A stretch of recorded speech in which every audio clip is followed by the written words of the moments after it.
একটা মেয়ে সন্তান যখন সন্তানটা কুলের মধ্যে নিল 9 মাস 10 দিন কিংবা তো 10 মাস 10 দিন, এই মেয়েটা যখন ডেলিভারি কেসের আগ পর্যন্ত বাচ্চা মার রক্তটা শুষিয়াম শরীরের মধ্যে যার সন্তানটা বড় হওয়ার মার ব্লাডের অভাবে দেখা দিল। আবার ডেলিভারি পরে দেখা যায় 40 দিন পর্যন্ত মহিলার খুন যায়, মহিলাটা আবার কমজোর হয়ে যায়। তখন আমরা লাগাতার 3 মাস পর্যন্ত মেয়েটার ট্রিটমেন্ট করি। এক মেয়ের ডেলিভারি কেস হওয়ার পরে ডেলিভারির পরে লাগাতার ব্লাডর বিভিন্ন ভিটামিনর অভাব থাকে, যার কারণে মেয়ের ট্রিটমেন্ট বালা ট্রিটমেন্ট হইতো, ডাক্তার দেখাইতা, ডাক্তারের ঔষধের দরকার আছে। এখন যদি কিছু কিছু মানুষ কোন বলে ওইখান ওয়াজও কইয়া আমরা বউয়েনগু বাড়াইতে রাখানি কইতা পারেন না বলে না। আগে এক সময় আসলে এক যুগ আসলো আর এখন খানো দেখো, আগে ওয়াজ হয় একদিন ক্যামেরা এখন বুঝে আসলেন না না, এখন আপনারা স্ক্যানার নাইনি, প্রায় ওয়াজ হয়ে গিয়ে দেখি স্ক্যানার বুঝতেছেন, ও মানুষ খালি দিতে রাখানি। ও এখন কত ডিজিটাল দুনিয়া হয়েছে, এখন মানে হাওয়ার উপরে পয়সা পয়সা নাই, দিল্লির যাইতে একবারে ফ্রি যাইতে রাখি। ও ট্রেনও খেছি তা স্ক্যানার, দোকানও গিয়ে স্ক্যানারও, ফার্মেসিতেও স্ক্যানারও, সারা স্ক্যানার। এখন আর মোবাইল খেয়েও নিলে নিচে আর নাইলে পয়সা নিবার লাগবে বলে আসি নয় পয়সা নিতে পারবেন না, হাতি হয়ে নিও না। আগে তো বেজান লুটপাট হইতো, পয়সা লগে থাকতো। কত উন্নত হয়েছে দেশ, কত পরিবর্তন হয়েছে, মানুষ কত পরিবর্তন হয়েছে, যুগ এমন পরিবর্তন হয়েছে। এখন এটা আগে এক যুগ আছে বালা বালা ভিটামিন খাদ্য খাইছেন, বালা দুধ খাইছেন, শরীর পূরণ হয়ে গেছে। এখন এটা মেয়েরা শরীর জলদি পূরণ হইতো না, বালা উন্নত ট্রিটমেন্টের দরকার আছে। আমরা ইলা কোনো মা হল চশুরি থাকতে পারেন, ছেলে যদি তার বউলিয়া যায় নাকি ডাক্তারের কাছে একবার না দুইবার, কইবা লাগাবাড়ি যা কইবা কইবা আমার পুরা শেষ করে লিছে, বউ বলে জাদু করে লিছে পুরা শেষ। দুইবার ডাক্তারের কাছে ওইদ্য গেছে গিয়া শেষ, ফুয়াকে শেষ করে লিছে। ফুয়া তো যাইতো প্রথমবার যদি ডেলিভারির পরে যদি সেই মেয়েটার ভালো ট্রিটমেন্ট করেন না, এটা জানিয়া রাখবা ডাক্তারদের সাজেশন। সেকেন্ড ডেলিভারি কেসের সময় ব্লাড যদি পূর্ণ থাকে না, সেকেন্ড ডেলিভারি কেসে মহিলা মারাও যাইতে পারে, ব্লাডের অভাবে মারা যায়। এর কারণে খেয়াল করবা টাউনও তারা এটা খুব সচেতন থাকুন, এর লাগি তাদের মেয়েরা অসুস্থ থাকুন, বাচ্চারা অসুস্থ থাকুন। যার কারণে আল্লাহর বন্দেগান ফল খাওয়ার চেষ্টা করো, তবে নিয়মিতভাবে খাওয়া আপনার জিন্দগি ফায়দা হইব। আর নবী যে ফরমাইছেন মেহমানদারির চেষ্টা তাজি করো, জলদি জলদি করিলেও যা পারো সাধ্য অনুযায়ী করিও, মেহমানদারি করো হইল জ্ঞান নবীর সুন্নত। মেহমানদারি হইল কিতা নবীর সুন্নত। এর লাগি যা পারি সাধ্য অনুযায়ী খাবাইতাম। এতে খালি আমি মেসাবরে খাবাই লইতো না, আমরা খালি তো খেয়াল করি মেসাবরে খাওয়াই, মেসা হলো খানির অভাব নেই খাইতরা।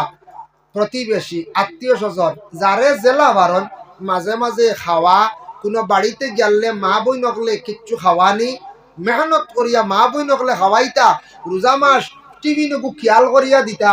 এতে কাপড় ঢুকছন এরারে খাবার কোয়া, দেখবা আল্লাহ আপনার রিজক বরকত দিব, দিনে দিনে রুজির বালা লাইন আল্লাহ দিব। আর একবারে ঠাইটিয়া যদি বই আল্লাহ সব দিক টাইট করে নিব। মেহমানদারি করা বহুত বালা, নবীজি ফরমাইছেন সুন্নত, এবং রিজেকও আল্লাহ বরকত দিব। আল্লাহর বান্দেগান এর জন্য বিশেষ করে আল্লাহ কেওয়াস্তে এই দুনিয়ার জমিনের মধ্যে আমরা যতদিন থাকবো নবীর সুন্নতর প্রতি আমরা খেয়াল করতাম। যেমন সালাম যেটা নিয়ে আমি আলোচনা করলাম, জবাব যেটা আছে এটা হইয়া থাকছে গিয়ে ওয়াজিব, এটার প্রতি সারাই খেয়াল করবা, মুসাফার প্রতি খেয়াল করবা, আর মেহমানদারির প্রতি বাবা বিশেষ করিয়া খেয়াল করবা। আল্লাহর হাবিব জানাবে মুহাম্মদুর রাসূলুল্লাহ সাল্লাল্লাহু আলাইহি ওয়াসাল্লামের বয়স যেই সময় মাত্র 12 বছর হইল, আমার নবীজি একবার সফর করলা, কোন দেশ বলে শাম দেশ। শিশু নবী কিতা পড়ে গেছে। আচ্ছা যাক, নবীজির বয়স যখন নবীজির বয়স যখন হয়েছিল মাত্র 12 বছর, শিশু নবী। আবার সবে নবী বলিয়া প্রকাশিত হয়েছিল না, সবে নবী বলিয়া চিনে না। দায়িত্বে কার আসলা? আবু তালিবর দায়িত্বে আসলা। আবু তালিবর দায়িত্বে আসলে আল্লাহর রসুল 12 বছর বয়স হয়ে গেল। একদিন আবু তালিবে গিয়া কইলা, ও বাতিজা মোহাম্মদ, তুমি মক্কায় থাকো, আমি তিজারতের জন্য আমি শামে যাইতাম। বলে চাচা আপনি আমার সঙ্গে নেন। বলে তুমি ছোট্ট মানুষ যাওয়া বাদ দেও। বলে না চাচা আমি যাইতে লাগবো। সর্বশেষে চাচা আবু তালিবে কি করলা, গ্রহণ করিয়া আল্লাহর রসুলদের সঙ্গে নিয়া শাম দেশ রওনা দিলা। 51 জনের কাফেলা রওনা দিছন। যাইতে যাইতে শাম যাবার 30-32 মাইল আগে একটা বাজার আছে, সেই বাজারের নাম হইয়া থাকছে গিয়া মফরুক। মফরুক একটি বাজারে যে দম লইছ, ইনু গিয়া বাইলে একজন পণ্ডিত, এর নাম হইল হবিরা, খুব জ্ঞানী একজন মানুষ।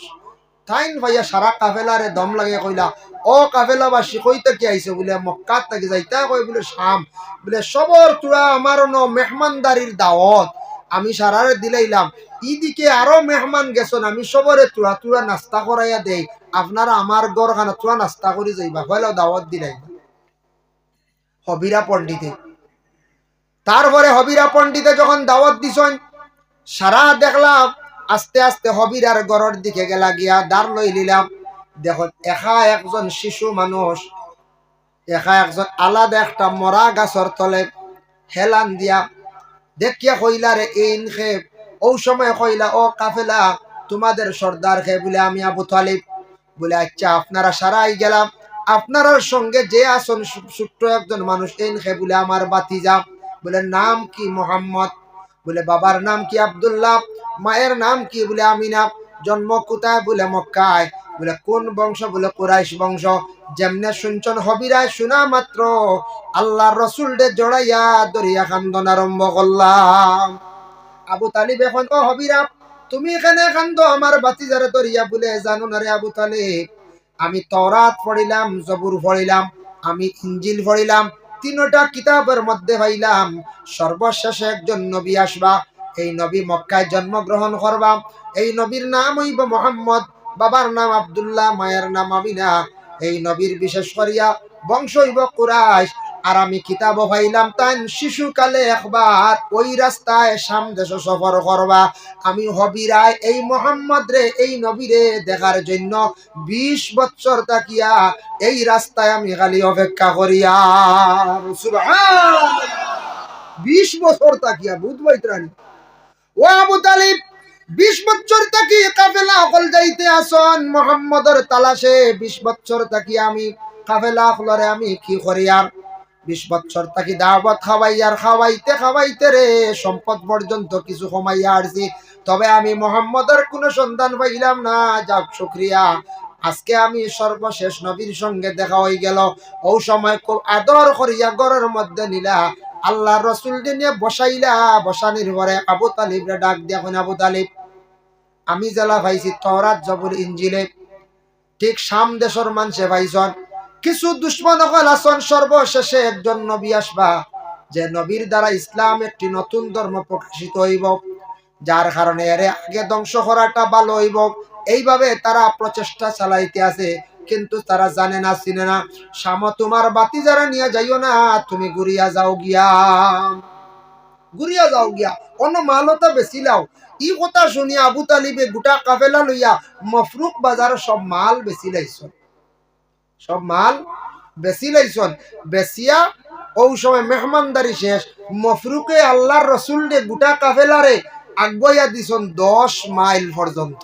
সুবহানাল্লাহ। আগুয়া দেওয়া, আগুয়া মানে রিসিভ করিয়া নেওয়া, এটা হইল কি সম্মানের কাজ, সম্মান করা। আজকে যদি আপনার বাড়িতে কোনো নতুন কুটুম এক গুরু আইতরা বাইরা থাকে, মনে করো কুটুম আইলে আপনি ফোনে ফোনে তো আনা যায় না, আমার বাড়িতে প্রায় সময় যায় মানুষ, যায় শিলচার খালাইন বদরবর্তী মাঝে মধ্যে যায়, ফয়লা কই বলে আপনারা এক শুভে নিলাম বাজারে ফোন মারবেন, নিলাম বাজার আইয়া আনলে ফোন মারলা, এর বাদে ফোনে ফোনে নিলাম কি বাড়ির সামনে, বাড়ির সামনে থাকি গেট থাকি আগুয়ে নিলাম কি বাড়ি, কত শেষ। কিন্তু আপনি যদি গরু বইয়া, আমি যদি গরু বইয়া বইয়া কই যদি আক্কা হবা আক্কা হবা আক্কা, এ গাটা এখান দেখছেন বলে গাটা এখন খুলিয়া ভাই হামাই যাও, আই ও টঙ্কি ভাই ডুবি যাও, এখন যাই কুটমর মনো খিতা আইব না, রাস্তা হত বেটা আনাইল আর গাটাও খানো নয়, আবু বেটা বার হইছে না, কয়ও হামাই যাও গরু আইয়া, বেটা ইনু আর খৌ চাই খাই খাক যতও বালা খাক, আর বাদে কইব নাই বেটার পিতা আদব আখলাক ঠিক নাই, মানুষের ব্যবহার ঠিক নাই, দেখো চান বেটা বইয়া নিল না। আর কম খাওয়াইনু যদি সম্মানার্থে যদি আগুয়া গেট থাকি যদি নেন, আর বাদে আবার যদি আগুয়া যদি দেন, বেটা খায়ও না যদি কইব মানুষ ঠিক আছে হইব না, না কই আগুয়া নেওয়া আগুয়া দেওয়া এটা সম্মান করা। সেই হবিরা পণ্ডিতে কি করলাম, আল্লাহ রসুল রে 10 মাইল পর্যন্ত অগ্রসর করিয়া দিলা। জাবালা নামক একটি উঁচা পাহাড়ের মধ্যে উঠিয়া হবিরা পাদ্রী কি করছেন, হইলা রে বাবা মোহাম্মদ যাও, বিদায় হইয়া যাও, তুমি এখনো নবী বলিয়া পুরাপুরি প্রকাশিত না, কেউ জানে না। আমার হায়াতর জিন্দেগি আর নাও হইতাম পারে, বয়স আমার প্রায় 80 বছর পূর্ণ হয়ে গেল গিয়া, হয়তো আমি আর বেশি দিন বাঁচতাম নাই। যখন নবী বলিয়া প্রকাশিত হইবা, আপনি যখন নবুয়তি লাভ করবা, আমার হায়াতে যদি পাইতাম, সর্বপ্রথমে আপনার হাতে হাত রাখি আমি বয়ত হইতাম। আমার হায়াতে পাইতাম না, জাক্কা 10 মাইল আগুয়ে দিলার খান দিলা। দেখুন জানি কোন ছেলে সন্তান বিদেশ বাড়ি যাইতে সময় বাড়ির দেখবাই মা বাবা বোন ভাই সারাই দেখবা বাইরে বাড়ির থাকি বাইর করিয়া রাস্তাত গাড়িত নিয়ে তুলিয়া দেই। দেওয়ার পরে গাড়িটা যার যার যাইতে যাইতে যখন গাড়িটা জায়গা চক্কুর আড়ালে সারা ঘুরিয়ায়, সারাও যদি আইন দেখবা মা আসন না, সারা যখন দেখবা সারা ঘর গেছন গিয়া গাড়িত তুলিয়া দিয়া, বাপও দেখবা গেছন গিয়া, কিন্তু মা জননী যত সময় দেখবা চক্কুর আড়ালে গাড়ি গেছে না, অত সময় পর্যন্ত মা জননী ঘুরিয়া আসন না। মেয়ে যখন বাবার বাড়ি যায়, মেয়েটা যখন বাবার বাড়ি যায় নাইরি হিসাবে 10 দিন 15 দিন থাকে। এই মেয়েটা যখন বাবার বাড়ির থাকি যখন যায়, মায়ে দেখবা ঠিক তেমনি ভাবে মেয়ের গাড়িটা যত সময় পর্যন্ত চক্কুর আড়ালে গেছে না, তত সময় পর্যন্ত মা ঘরে ঘুরিয়া আসেন না। মা চাইন না, মায়া করে আগুয়ে দেন না, সম্মান করলাম, আগুইয়া দেই নো, আবার আগুইয়াও দেন, এটা হলো সম্মান করা। তে হবিরা পণ্ডিতে এক মেহমানদারি করা শুরু করছ, আর নবীজিরে দেখার লাগি 20 বছর থাকি এক রাস্তার দাঁড়াইয়া রয়েছেন। সুবহানাল্লাহ।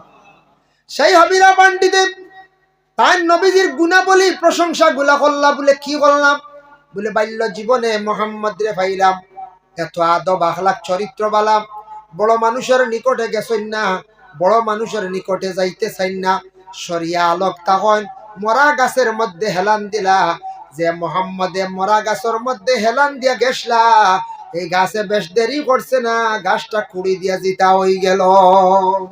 সুবহানাল্লাহ। আর আমি আর একটা জিনিস সঙ্গে সঙ্গে চিনতে পাইলাম, সর্বশেষে যে একজন নবী জমিনের মধ্যে আসবা, এই নবীর ছায়া থাকতো নাই। আর আমি সঙ্গে সঙ্গে গিয়া দেখলাম আমার সঙ্গে হাঁটিয়ে যাওয়ার সময় মোহাম্মদের ছায়া নাই। আমার নবীর আল্লাহ জমিনও দান করছেন, ছায়া দিছেন না, বলে এখানে নবীর সম্মানার্থে বলে নবী আপনার ছায়া উড়িল বেয়াদবি, আপনারে দুনিয়ার জমিন ও বন্দাদের কাছে পৌঁছাইয়া দিলাইলাম, আর আপনার ছায়াটার আমি আল্লাহ হেফাজতে রাখি দিলাম।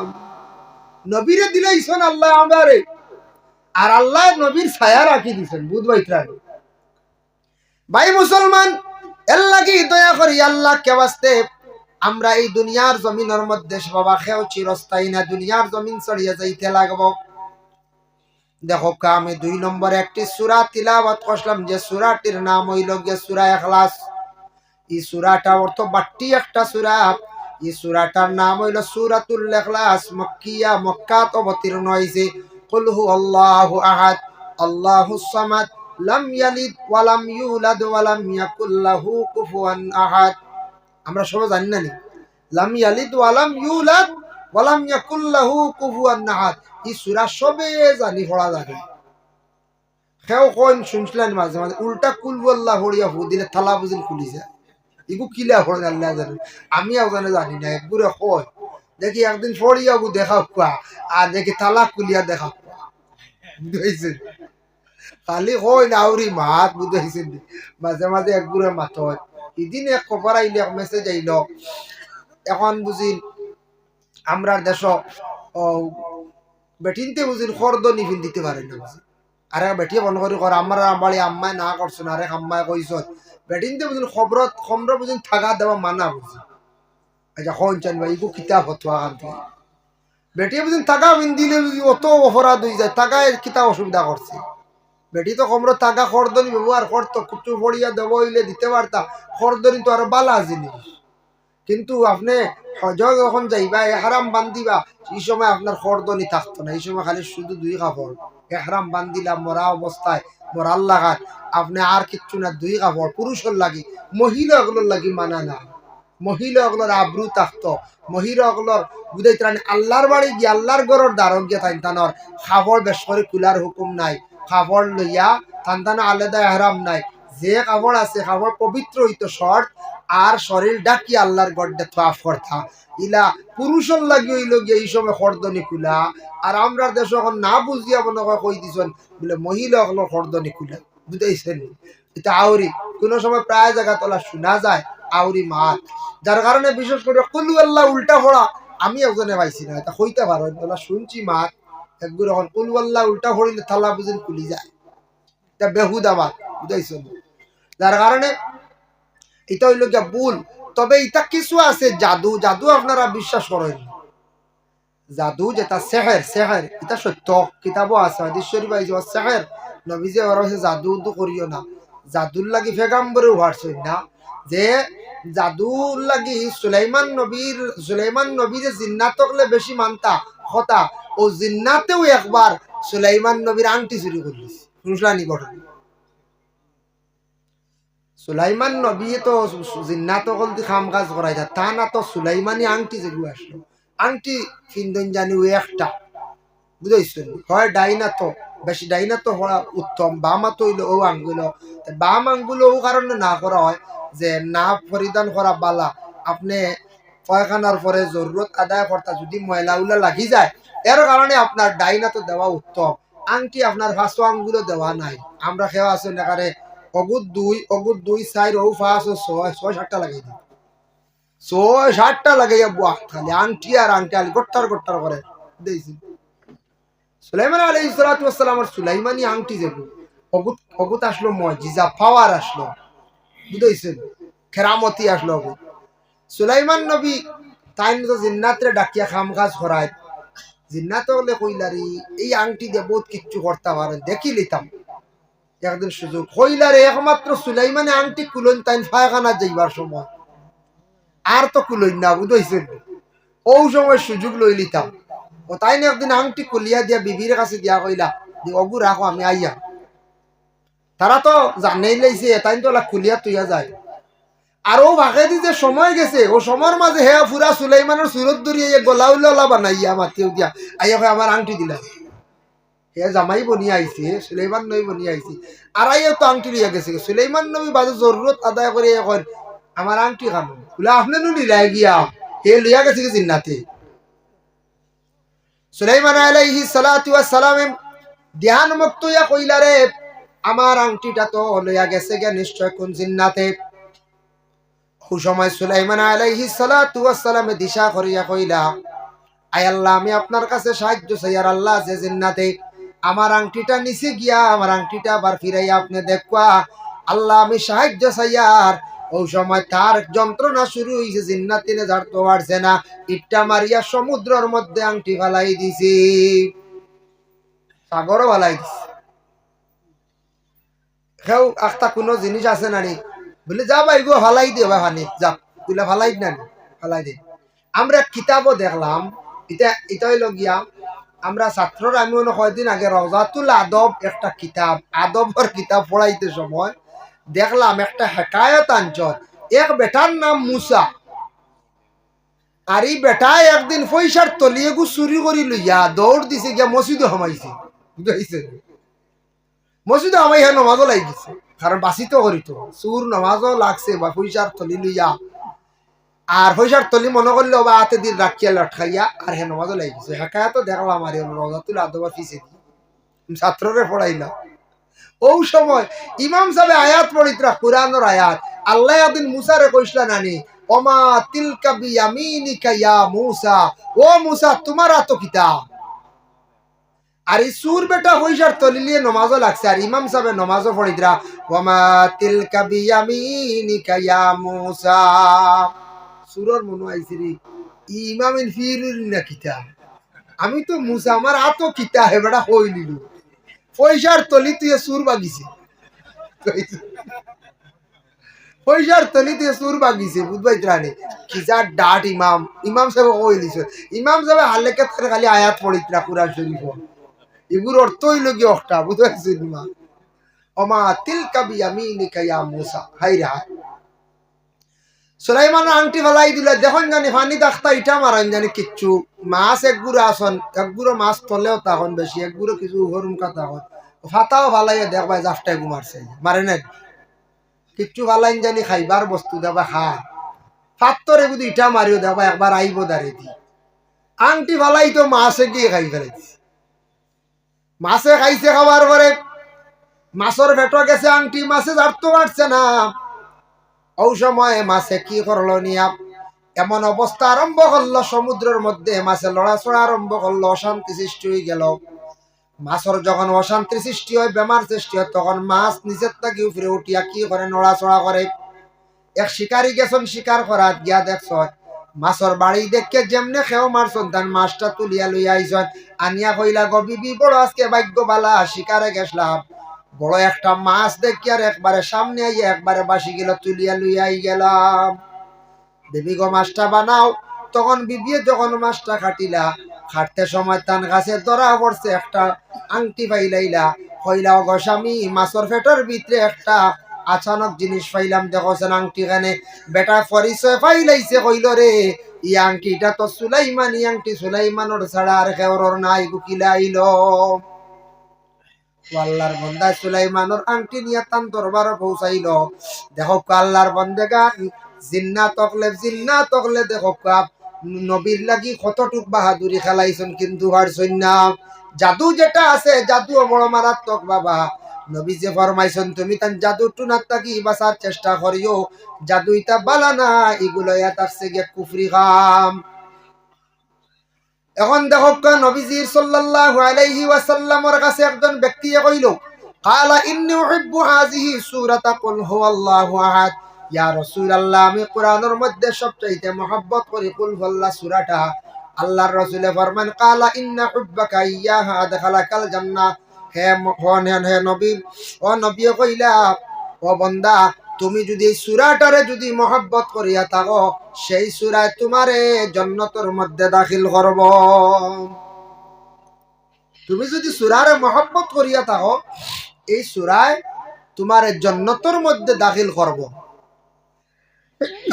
আল্লাহুম্মা সাল্লি আলা সাইয়্যিদিনা মাওলানা মুহাম্মদ وعلى آل سيدنا محمد اللهم صل على سيدنا مولانا محمد وعلى آل سيدنا محترم حاضرين الكرام এর জন্য এই সূরার ব্যাখ্যা এক তো কইলা নবীজি একটা সার্টিফিকেট দিলাইলা কইলা এই সূরা যদি তুমি মহব্বত করো মানে অন্তর দি বালা পাও এই সূরা তোমার জান্নাত নিব এই সূরার ব্যাখ্যা আরে একটি ঘটনা আনচল মসজিদে কুবা নামক এক মসজিদ আছে মক্কা থেকে গিয়া মদিনায় নবীজি প্রথম মসজিদ বানাইছিলা মসজিদে কুবা মদিনার থেকে বেশ দূর নাই তবে একেবারে দারো না বাক্কা দূর মসজিদে কুবা আমি কিতাবও পাইলাম মসজিদে কুবার কথা আল্লাহর কি দয়া মায়া শুকরিয়া আল্লাহ মসজিদে কুবার মধ্যে নিয়ে আল্লাহ নমাজও পড়ানি লইলা শুকরিয়া আল্লাহর দরবার বহুত সুন্দর মসজিদ মসজিদে কুবা মসজিদে কুবার একজন ইমাম সাহেব আসলা এই ইমাম সাহেবের নমাজ পড়াইতে সময় প্রত্যেক রাখাতো খালি কুল আল্লাহ দি পড়ায় ইলে একটা মাত আইব না নাকি কইবা আর মনে জানুন না কোন ইমাম সাহেব যদি 26 ইসমা দিয়ে যদি 2 মাস পড়াইলেন মানে কইবা ইমাম সাহেবের পড়াও উপায় নাই এই 26 ইসমার হালা টাকা বাদেওন আর কিচ্ছু হারাইন নাও 2 সূরা হালাকে গুণ সুন্নতি কিরাত ওলা নাই পড়িলে সওয়াব বে সুন্নত আদায় তবে বদলাইয়া পড়া বালা বাহরুর রাই সেই কিতাবের মধ্যে লেখছন জুমার নামাজ হোক মাগরিবর নামাজ হোক অন্যান্য নামাজ হোক এটা নামাজ কিরাত বদলিয়া পড়া বালা বেহতর আমরা তো কিছু মানুষরলা আবেগ হয়ে গেছে মনে করেন ইজাজুল দিলাত তাকি নাচ পর্যন্ত মাগরিবর নামাজ মনে পড়াও লাগে মনে করি না আমরা কিছু মানুষের ধারণা আখতা যদি কোনো মেসাবে একদিন আলাম নাসরা হালাকা দি পড়াইলেন বা অদ্দুয়া দি বারে কইবা এন বাড়ি কানো কইবা ওয়াইন কুটুম আইছেন বলে ইটা আন্দু খান্ত গাই দেখো মাগরিবর রক্ত অদ্দুয়া আছে হালেকে নমাজ হয়েছে, কোনো অসুবিধা নাই। হালেকে নমাজ হয়েছে, বেটা যদি ওয়াস্তামাই জাতিল বুরুজ তাকে যদি ফাসায়া পড়িলায় ওই গেছে। আকিমিস সালাত তাকে যদি পড়ায় মাগরিবের নমাজ হইছে, কোনো অসুবিধা নাই। ফাকরা উমা তায়াসসারা মিনাল কোরআন, নমাজও তুমি দেন কোরআন তিলাওয়াত করিয়ে পড়িও, যে কোনো জায়গার থেকে পড়ো, তবে নমাজের তরতিব আছে, তর্জর উল্টা করতায় না, তরতিবর খিলাফ হইলে নমাজের নকশা নাই হয়, ও আমরা বাটিও পড়ি। ব্যতিক্রমে একটা উল্টো হয়ে গেছে গিয়া, কুলিয়া পড়িয়া বাদে ইজাজা পড়িতা আখতা পড়িলেইছ আর আইতাল্লাজি ওইব নমাজ, কোনো বাধা নাই। তবে তরতিবর সহিত নমাজের তরিকা অনুযায়ী আপনি নমাজ পড়িতা।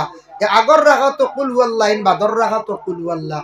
কেউ যদি পড়ে 26 ইসমা, বাদর রাখা তো হালা তাকা হয় জুম্মা পড়াইলা, কোনো বাধা নাই হইব। এই মসজিদে কুবার ইমাম সাহেব হালি কুল হুয়াল্লাহ দিয়ে নমাজ পড়াই, হামসায়ার মাঞ্চর এত্রা যাই গেল তা নবীজির জমানার ঘটনা। কিছু সংখ্যক মানছে কইলাম, ও ইমাম সাহেব আপনি বিশেষ করিয়া কুল হুয়াল্লাহ সূরাটা আপনি বদলাও, কাপ ইবু ফড়া বন্ধ করিলেন, ওলা মানছে প্রেসার দিলাম। ইমাম সাহেব বড় রাগান্বিত হইয়া কইলাম, আমার তুমি তান কি করা খোয়া আরম্ভ করলাই, কুল হুয়াল্লাহ সূরা আর পড়িতাম না, আমি আর মসজিদ রইয়ার না, তুমি তান মসজিদ সমঝো আমি যাই আর গিয়া। গুচ্ছা করিয়া ইমাম সাহেব তান বাড়ির মধ্যে গেলা গিয়া।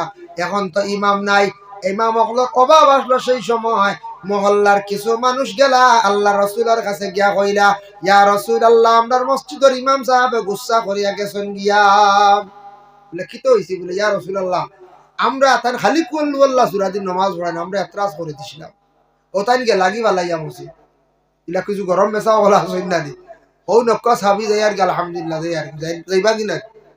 হয় মেসা বকলের একটা গুল দিতে বা মাটিতে আদবর সহিত আমরা মাতিতাম, হেরা দিছন প্রেসার তাই গুছা করে গেছেন কে নবীজি খবর দি আল্লাহ আনিয়া কইলা মসজিদে কুবার ইমাম রে, ও ইমাম তুমি আই গেলা শুনলাম ওলা ওলা ইচ্ছা খোসান, তুমি কুল হুয়াল্লাহ সূরাই বুঝে খালি নমাজ পড়ো কিতার লাগিয়া।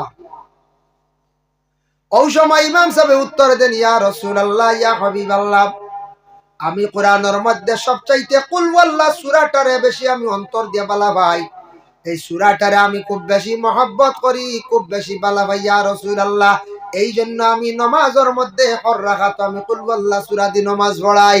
আল্লাহর রসুলে নিষেধ করলা না বলে আরিলা পড়াইও না বা পড়ি ওই কান্নার খোয়াত গেছন না, লগে লগে সার্টিফিকেট দিলাইলা হইলা রে বা ও ইমাম, এই সূরারে তুমি যদি মহব্বত করিয়া থাকো, এই সূরা তোমারে কিয়ামতের দিন জান্নাত নিব।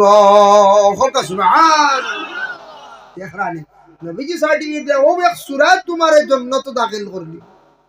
ও ভাই মুসলমান, এর লাগি বিশেষ করে একটা সূরা নিয়ে আমি মাতিলাম। কোরআনের মধ্যে 114টি সূরা আছে বাবা, যার কারণে কোরআন শরীফের খেদমত চলে। সেই জায়গার মধ্যে একটি মাদ্রাসা প্রতিষ্ঠিত হয়েছে, এই মাদ্রাসার মধ্যে কোরআন হাফিজ হল বাহির হইবা, কোরআনের খেদমত চলে, কোরআন কান্তা প্রত্যেকের বাড়ির মধ্যে আছে। কোরআন তিলাওয়াত করেন, কোরআনকে সম্মান করেন, আল্লাহ আপনার সম্মান মর্যাদা জমিনে বাড়াইবা। কোরআন তিলাওয়াত কিছু করক, তিলাওয়াতের আদত করক, বাড়ি ঘরের মধ্যে আল্লাহ রহমত বরকত নাজিল করবা। কোরআন ডে একবারে বুলন না জানি, একবারে ফিস দিন না জানি, যত বেশি কোরআন ডে ফিসে রাখবা ফড়িতা নাই, কোরআনের এহানত হইব, আপনার উপরে লানত পড়ব। যার কারণে ছোটবেলা বড় ঠান্ডা খাইয়া কষ্ট করিয়া মসজিদ গিয়া পড়া শিখিছ ভাই, মা হলে কুদাইয়া দিছন, বাবা হলে অনেক সময় দমক দিয়া দিছন, বই নে আগুয়া নে মসজিদ দিছে, কত কষ্ট করিয়া বাইরে কোরআন শিখিলাই। আইজ আপনি কোরআন খান তার একবার লক ছাড়ি দিলাই। আপনি যাইন সৌদি আরব গেলে দেখবা বাইরে, আমি নিজে দেখতে পাইলাম আরবি মানুষ হলে নমাজ পড়িয়া তারা কোরআন শরীফ সামান্য তিলাওয়াত তারা করে। ইহা তককে ড্রাইভারে দেখলাম গাড়ি থামাইল, এমত অবস্থার সময়ের মধ্যে ছোট্ট কোরআন শরীফ বাইর করিয়া ড্রাইভারে তিলাওয়াত করির। আল্লাহ তারারে সুখে খাওয়াইতো নিনা আমরারে খাওয়াইতো। দুঃখ লাগে আমরা মুসলমান জাতি, আমরা কোরআন শরীফ তিলাওয়াত খুব কম করি। আর বর্তমান সময় আমাদের ধারণা এর লাগি সবর ঘর কোরআন শরীফ আছে বাবা, সবাই মিলিত অবস্থায় এক অন্যরে আদেশ করক, একটা টাইমে কোরআন শরীফ রে তিলাওয়াত করক, কোরআন শরীফ তিলাওয়াত করক, কোরআন শরীফের প্রতি খেয়াল রাখক। আল্লাহ জমিনে সম্মান একটা সূরায় যদি জান্নাত দিতে পারে, কোরআনকে যদি আপনি সম্মান করেন, কোরআনকে যদি মহব্বত করেন, কোরআন কিয়ামতের দিন সুপারিশকারী হইব, কোরআন সুপারিশকারী হইব। এর জন্য আল্লাহকে ওয়াস্তে আমি আপনাদের কাছে বিশেষ আমার অনুরোধ, আমি সামান্য সালামর বিষয় নিয়ে মাতিলাম, মুসাফা মুআনেকাব, এরপরে সালামর জবাব নিয়া আর মেহমানদারি নিয়ে যা আলোচনা বিশেষ করিয়া করলাম, বিশেষ করে ট্রিটমেন্ট নিয়ে যা আলোচনা করলাম, এগুলার প্রতি আমরা বিশেষ করে আমল করতাম। আর সূরা ইখলাস যে একটা তার ফজিলত নিয়ে বয়ান করলাম, সূরা ইখলাস সূরা কুল হুয়াল্লাহর ফজিলত বয়ান করাম, ওটার উপরে আমল করবা। নবী যে ফরমায় এই সূরাটা 3 মর্তবা পড়লে একটি নফল কোরআন খতমের সওয়াব আপনার আমলনামায় লেখা হইব। এর লাগি কবরস্থানে যাও, বাবার কবরের পাশে দাঁড়াও, 3